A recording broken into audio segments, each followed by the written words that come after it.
دیکھتے ہی دیکھتے شام ہو گئی، دیکھتے ہی دیکھتے وہ بھاگ گیا، دیکھتے ہی دیکھتے وہ غائب ہو گیا، دیکھتے ہی دیکھتے سب برباد ہو گیا۔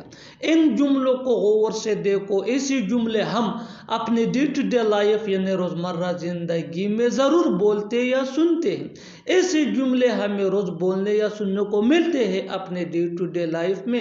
ان جملوں میں ہم کہہ رہے ہیں دیکھتے ہی دیکھتے، یعنی پتہ بھی نہ چلا۔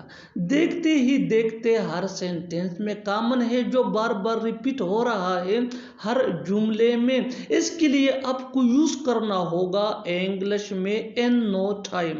ان نو ٹائم مین دیکھتے ہی دیکھتے یعنی پتہ بھی نہ چلا۔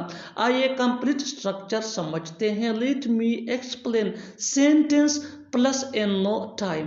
سینٹینس یہ سچویشن کے حساب سے ہوگا اور ان نو ٹائم مین دیکھتے ہی دیکھتے۔ یہی وہ فارمولہ ہے جس کی مدد سے آپ بھی انگریزی زبان میں ایسے جملے سیکھ سکتے ہیں۔ آگے ڈیٹیل سے سمجھاتا ہوں مثالوں سے۔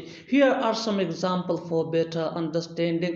دیکھتے ہی دیکھتے شام ہو گئی، یعنی پتہ بھی نہ چلا اور شام ہو گئی۔ It's evening in no time۔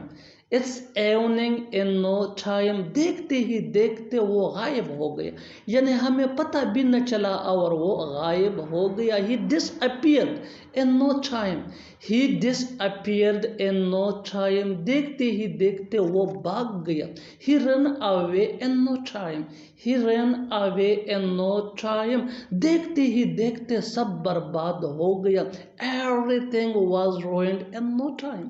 Everything was ruined in no time۔ اور آخر میں یہ سینٹنس آپ کے لیے کامنٹ سیشن میں اس کا جواب ضرور دینا۔ دیکھتے ہی دیکھتے 12 بج گئے۔ دیکھتے ہی دیکھتے 12 بج گئے۔ Subscribe to English PS for more advanced English sentence structure۔ Thanks man۔